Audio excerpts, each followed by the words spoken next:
આજની ધર્મકથા. પ્રણામ.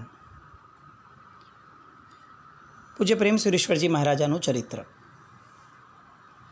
અનેકવિધ ગુણો જોયા. આજે એક સરસ મજાની ઇન્ટરેસ્ટિંગ ધારામાં જવું છે. સાહેબના સ્વભાવમાં આપણે અત્યાર સુધી ઘણા રહ્યા, ઘણી વાતો કરી એમના સ્વભાવની. આજે વાત કરવી છે એમના પ્રભાવની. અને એ પ્રભાવ એ પુણ્યનો વિષય છે, અને પ્રભાવને ઝીલવો કે નહીં એ સામાની પાત્રતાનો વિષય છે. પરમાત્મા સ્વયં જ્યારે હાજર હતા ત્યારે એમનો પ્રભાવ અપરંપાર હતો, અનંત હતો. પણ તેમ છતાં પણ કેટલાક ઝીલી શક્યા અને કેટલાકે ન જ ઝીલ્યો. એટલે પ્રભાવ એ ટ્વિન સાઇડેડ હોય છે. એ સ્વયં કંઈ નથી કરતો, પણ લોકોમાં બે પ્રકારે એની અસરો થઈ શકે છે. આજે આપણે બંને અસરોને જોવી છે, કારણ કે બંને અસરોમાં મૂળમાં પ્રભાવ હોય છે, પોઝિટિવ અને નેગેટિવ. પહેલાં કેટલીક પોઝિટિવ સાઇડ્સ પણ જોઈએ કે જેનાથી આપણને ખ્યાલ આવે કે પ્રેમસુરી મહારાજ સાહેબનું વ્યક્તિત્વ એ અંતઃકરણથી કેટલું બધું નિર્મળ અને પવિત્ર હશે કે એમને બોલવા ઉપર કેટલાક કાર્યો ડિસાઇડ થઈ જતા. સામાની યોગ્યતા શું છે એ સેકન્ડરી થઈ જતું, સાહેબના મુખમાંથી નીકળ્યું છે એ પ્રાઇમરી ફેક્ટર થઈ જતું. આપણી ભાષામાં કહીએ તો સાહેબમાં વચન સિદ્ધિ હતી. એના કેટલાક પ્રસંગો, અનુભવો જે લોકો પાસેથી આપણને જાણવા મળ્યા છે, એ પ્રસંગોને આજે વાગોળવા છે. સાદડી સંઘની ચાતુર્માસ માટેની આગ્રહભરી વિનંતી, વારંવારની વિનંતી. પણ હવે ચાતુર્માસની જવાબદારી સંભાળી શકે એવા અનુભવી મહાત્માઓ જેટલા પણ હતા એ સમયે એ સ્થાનમાં હાજર, એ બધાના ચાતુર્માસ નક્કી થઈ ગયા. વારંવાર સંઘ આવે, વારંવાર આ જ જવાબ જાય કે આ તમારા સંઘનો આગ્રહ સમજી શકાય છે, તમારી લાગણીઓ સમજી શકાય છે, પણ હવે ચાતુર્માસ સંભાળી શકે એવા મહાત્માઓ કોઈ રહ્યા જ નથી, તો કેવી રીતે આપીએ? પણ તેમ છતાં સંઘના વડીલો એ એટલા અગ્રગણ્ય સભ્યો હોય ને સંઘ પ્રત્યે એટલો બધો સદભાવ હોય કે એ લોકો તો જે મળ્યું એ ગમે તેમ કરીને લૂંટવું જ છે, એ ભાવવાળા જ હોવા જોઈએ અને એવા જ હતા કે એમ નહીં સાહેબ, આપે અમારા સંઘને કોરો તો નહીં જ રાખી શકાય. પ્રેમસુરી મહારાજ સાહેબ એકવાર બેઠા હતા અને એમની નજર સામે એક મહાત્મા આવ્યા કે જે મહાત્માનો ફક્ત 12 મહિનાનો જ પર્યાય હતો. દીક્ષા લીધા પછી ફક્ત 12 મહિના થયા હતા. મહાત્માનું નામ મુનિશ્રી ચરણપ્રભ વિજયજી મહારાજ સાહેબ. એમણે ચરણપ્રભ વિજયજી મહારાજ સાહેબને બોલાવીને કહ્યું કે તમારે ચાતુર્માસ માટે સાદડી જવાનું છે. પેલા મહાત્મા અવાચક બની ગયા, કાંઈ બોલવાની સ્થિતિમાં જ ન રહ્યા અને સાહેબના મુખ સામે જોવા લાગ્યા કે સાહેબ, મારો પર્યાય હજુ 1 વર્ષનો છે, મને કેવી રીતે વ્યાખ્યાન કરતા આવડશે? અને ત્યારે પ્રેમસુરી મહારાજ સાહેબ કીધું, હું તને કહું છું ને, તું સારામાં સારા વ્યાખ્યાન કરીશ.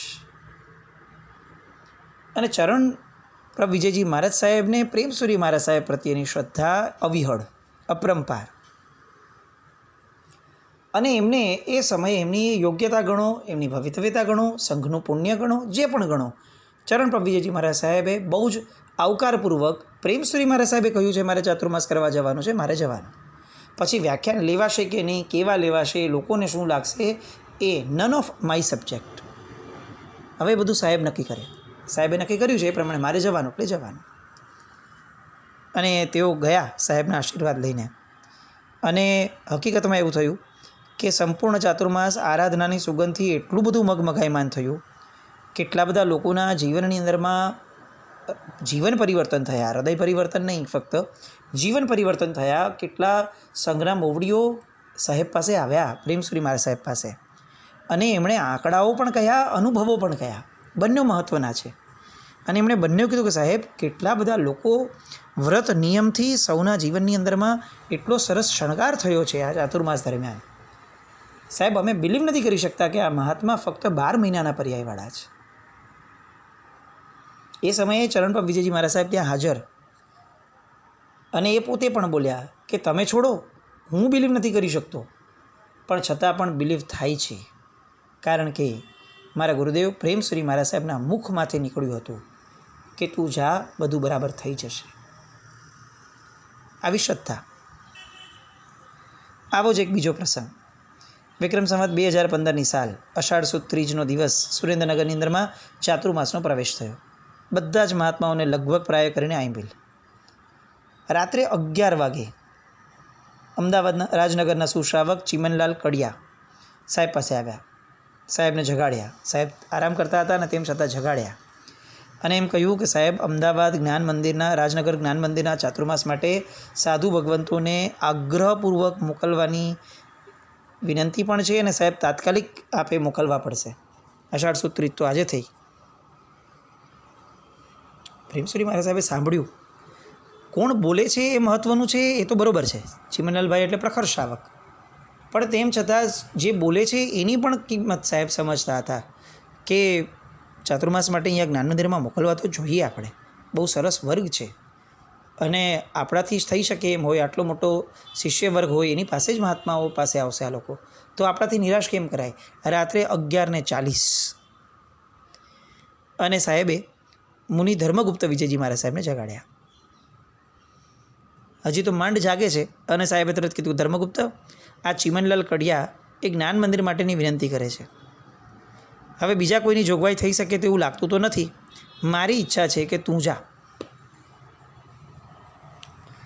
ધર્મગુપ્ત વિજયજી મહારાજ સાહેબ કહે, સાહેબ મેં એક પણ સ્વતંત્ર ચાતુર્માસ નથી કર્યું અને વ્યાખ્યાનનો મને કોઈ સાંભળવાનો પણ અનુભવ માંડ છે.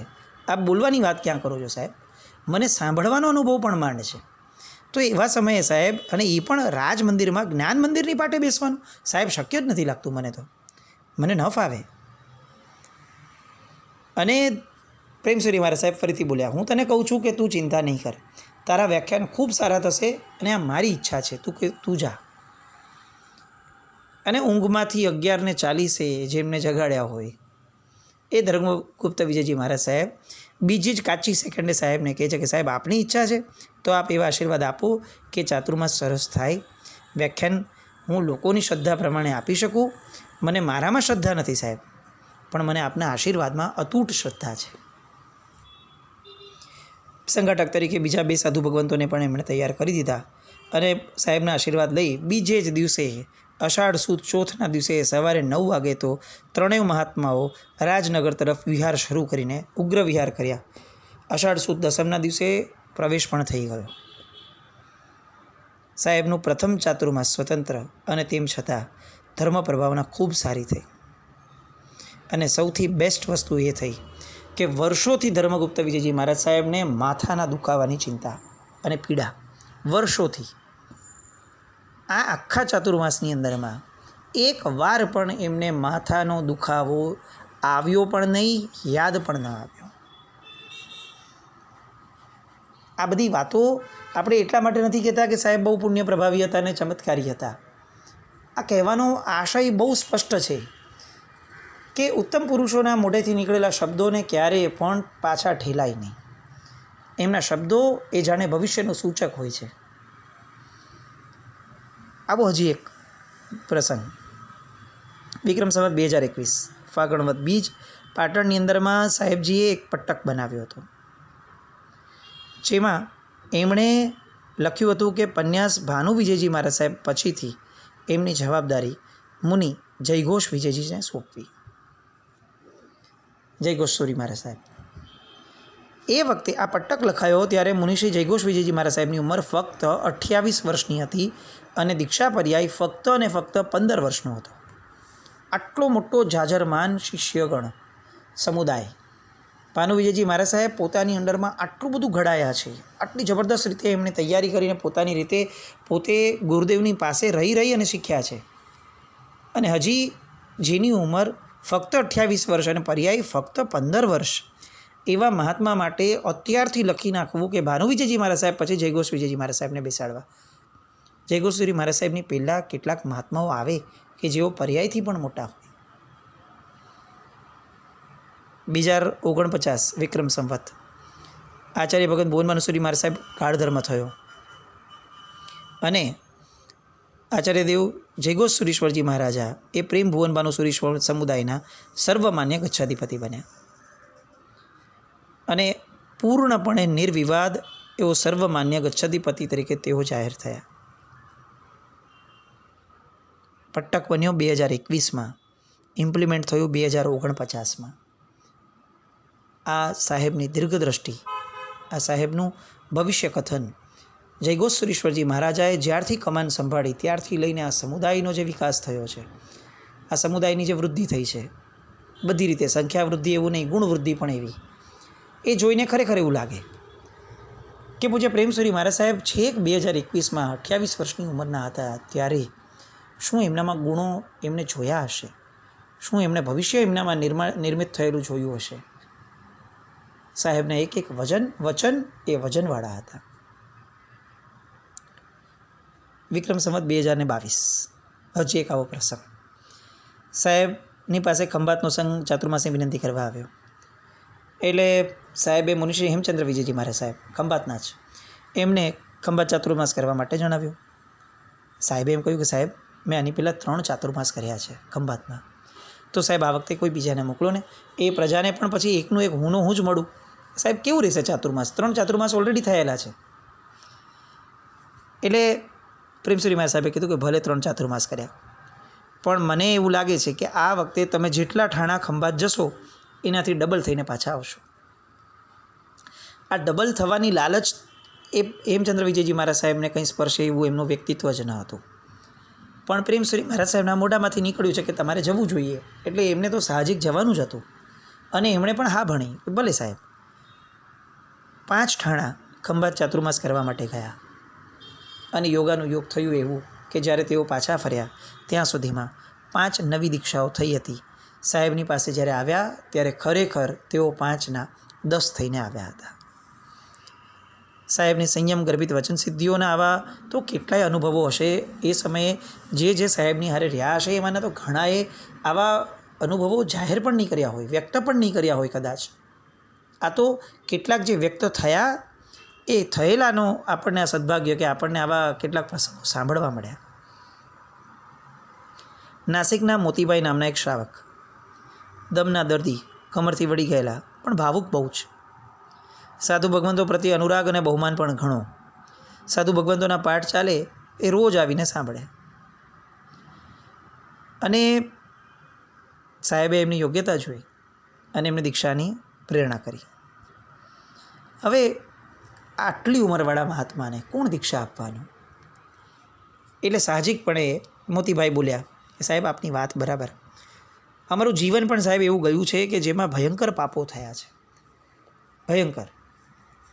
ધંધાના નામે કેટલી વસ્તુ એવી થઈ છે સાહેબ કે જે વસ્તુ એ સમયે કરવા યોગ્ય ન હતી.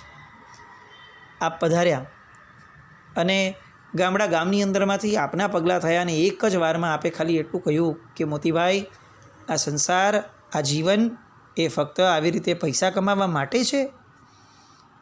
અને સાહેબ આપે જે એ સમયે પ્રેરણા કરી અને પછીથી ધર્મનો જે પ્રાદુર્ભાવ થયો, મારા દીકરાના દીકરાઓ આવી ગયા સાહેબ, એ પછી અમારા જીવનમાં ધર્મ આવ્યો.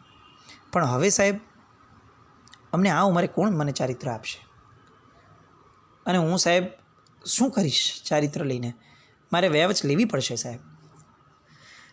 અને ત્યારે પ્રેમસુરી મારા સાહેબે કીધું કે હું તને દીક્ષા આપીશ, મારા સાધુઓ તમને સંભાળશે અને ચારિત્રના પ્રભાવથી તમારી બધી જ તકલીફો, શારીરિક તકલીફો એ પણ દૂર થઈ જશે એવો મને વિશ્વાસ છે. અને પેલા મોતીભાઈએ કીધું સાહેબ આપને વિશ્વાસ છે તો મને પણ વિશ્વાસ છે. અને આ મહાપુરુષના વચન પર વિશ્વાસ મૂકીને મોતીભાઈએ દીક્ષાની તૈયારી કરી. પોતે ખૂબ શ્રીમંત અને સંપન્ન હતા. એક જ અઠવાડિયાના શ્રેષ્ઠ મુહૂર્તે ધામધૂમથી દીક્ષા થઈ મોતીભાઈ મુનિરાજ શ્રી મણિભદ્ર વિજયજી મહારાજ સાહેબ બન્યા. પહેલું જ ચાતુર્માસ અને 16 ઉપવાસની તપશ્ચર્યા. સંયમ અને તપનો પ્રભાવ એવો કે દમ ગયો. અને સૌથી જબરદસ્ત ચમત્કાર જેને ખરેખર કહી શકાય કે જે કમરથી સાવ વળી ગયા હતા, એ મોતીભાઈ જ્યારે મણિભદ્ર વિજયજી મહારાજ સાહેબ બન્યા ત્યારે એમની કમર સંપૂર્ણપણે સીધી થઈ ગઈ. કોઈ કહી ન શકે કે 70+ એવા મહાત્મા વિહારની અંદરમાં સૌથી આગળ પહોંચી જતા, સૌથી પહેલાં પહોંચી જતા અને બીજા બધાની ભક્તિ અને સેવા ખૂબ મોટી કરી.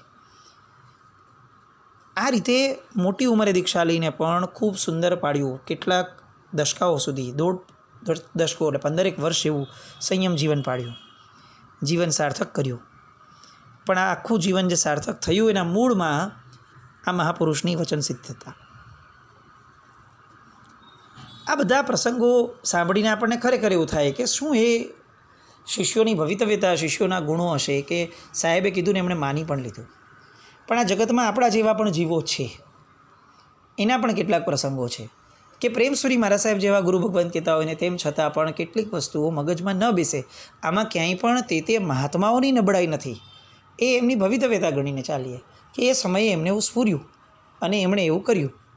આ કોઈની નબળાઈ કે નેગેટિવ સાઈડ માટેની વાત નથી, પણ આવું પણ થઈ શકે છે અને આવું થાય તો આવા પરિણામો પણ આવી શકે છે. એ વાતો માટે આપણે આ કેટલાક પ્રસંગો જોવા છે. કર્મ સાહિત્યના નવસર્જનનો પ્રારંભ થઈ રહ્યો હતો. એક પછી એક પ્રતિભાશાળી મુનિઓ આ સર્જનના યજ્ઞમાં સાહેબ એમને બધાને જોડી રહ્યા હતા. એવામાં એક મુનિ ભગવંતને સાહેબે કહ્યું કે ચાલો તૈયાર થઈ જાઓ, કર્મ સાહિત્યના ગ્રંથ સર્જનમાં તમારે લાગી પડવાનું છે. અને પેલા મહાત્માએ કીધું કે ગુરુદેવ, મને એ કાર્ય નહીં ફાવે. અને સાહેબ એ જ છઠ્ઠાથી ફરીથી બોલ્યા કે હું કહું છું ને તું કરી શકીશ. પણ પેલા મહાત્માએ કીધું કે ગુરુદેવ, એ કાર્ય ખૂબ કઠિન છે, મારું ગજું નથી, સાહેબ હું નહીં કરું. એ મહાત્મા પાછળથી જાહેર પ્રવચનમાં બોલ્યા કે ગ્રંથ સર્જન મારી શક્તિથી નહોતું કરવાનું, પૂજ્યશ્રીની કૃપાથી થવાનું હતું. પોતે અમોઘ વચનવાળા હતા, પરંતુ મેં કમભાગીએ પૂજ્યશ્રીના વચન પર વિશ્વાસ ન મૂક્યો, એમની વાત ન માની અને કુદરતે જાણે મને એનો પરચો આપ્યો હોય કે એના કેટલાક જ દિવસ પછીથી અચાનક સવારે હું જાગ્યો ત્યાર પછીથી લઈને આ જ દિવસ સુધી બોલતી વખતે મારી જીભ સ્ખલના પામવા લાગે છે. અને આ કાયમની આ તકલીફ છે કે હજી પણ મારી જીભ એ સ્ખલના પામે છે. પૂજ્યશ્રીના કાળધર્મ પછીની વાતોમાં, પ્રવચનોમાં એક મહાત્માએ આ દૃષ્ટાંત લઈ અને વાત કરી હતી કે આ મહાપુરુષોનો આદર એ જેટલું સરસ ફળ આપે છે, એટલું જ કઠિન ફળ આ મહાપુરુષનો અનાદર પણ આપે છે. અલબત્ત આ મહાપુરુષો કંઈ આમાં કરતા નથી, આપણું ભાગ્ય, પરંતુ આ બધું આપણા બધા માટે, ભવિષ્યની પ્રજા માટે ચેતવણી સમાન છે. હજી એક આવું દ્રષ્ટાંત. પ્રેમસુરી મહારાજ સાહેબ એક પ્રતિષ્ઠા પ્રસંગે વિહાર કરીને અન્યત્ર જવાનું હતું, એટલે એમણે એક મહાત્માને કીધું કે તમારે મારી સાથે વિહારમાં આવવાનું છે. અને પેલા મહાત્માએ એવું કહ્યું કે સાહેબ, મારે તો ન્યાયનો પાઠ ચાલે છે, પંડિતજીનો યોગ સાહેબ વારંવાર મળતો નથી, તો સાહેબ આપ બીજા કોઈકને લઈ જાઓ ને હું અહીંયા રોકાઈ જાઉં છું. સાહેબજીએ 2-3 વાર કહ્યું કે હું કહું છું તમે આવો, સારું રહેશે.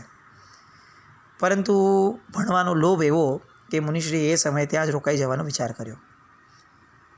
અલબત્ત એ મુનિ ભગવાન પૂજ્યપાદ શ્રી માટે અત્યંત અહોભાવવાળા અને સમર્પિત હતા, પણ એ ક્ષણે સમહાવ ભણવાના લોભે એમના બહુમાનને આવરી લીધો. પછી આચાર્ય ભગવંતનો તો સ્વભાવ પ્રેમશ્રી મહારાજનો, એટલે એમણે કોઈ દબાણ ન કર્યું. બીજા મહાત્માને લઈને તેઓ વિહાર કરીને ગયા. પણ આ મહાત્માએ કીધેલી વાત, પૂજ્યશ્રીનો વિહાર થયો અને બીજે જ દિવસે હું માંદો પડ્યો. માંદગી લાંબી ચાલી.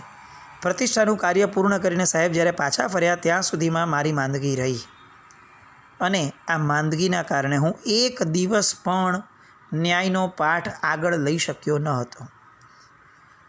ગુરુનું ન માન્યું, પણ મારે મારા કર્મનું માનવું પડ્યું. સાહેબનો વચનનો અનાદર મને ભારે પડ્યો. આ તે મહાત્માના ઉદ્ગારો. હજી એક આવો પ્રસંગ. ચીમનલાલ કડિયા, ગુરુદેવના પરમ ભક્ત, સંઘના અગ્રણી, શાસનના સેવક. એમણે એકવાર સાહેબને કહ્યું, સાહેબ, દેવાસ જિનાલયની ટીપ માટે મારે દક્ષિણમાં જવાની ઈચ્છા છે, કારણ કે દક્ષિણના શહેરોમાં સુખી, સંપન્ન અને ભાવનાશીલ શ્રાવકો વસે છે. સાહેબે બહુ સહજપણે એમને કહ્યું કે હમણાં જવાનો અવસર દેખાતો નથી. એટલે સ્પષ્ટ જણાવી દીધેલું હતું કે આ જવા જેવું નથી.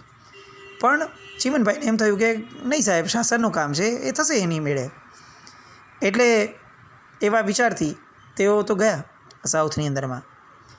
એમની ધારણા કરતાં વધારે સંઘોમાં ફરવું પડ્યું, વધારે દિવસો રોકાવું પડ્યું, પણ એમને જરા પણ પ્રતિભાવ ન મળ્યો.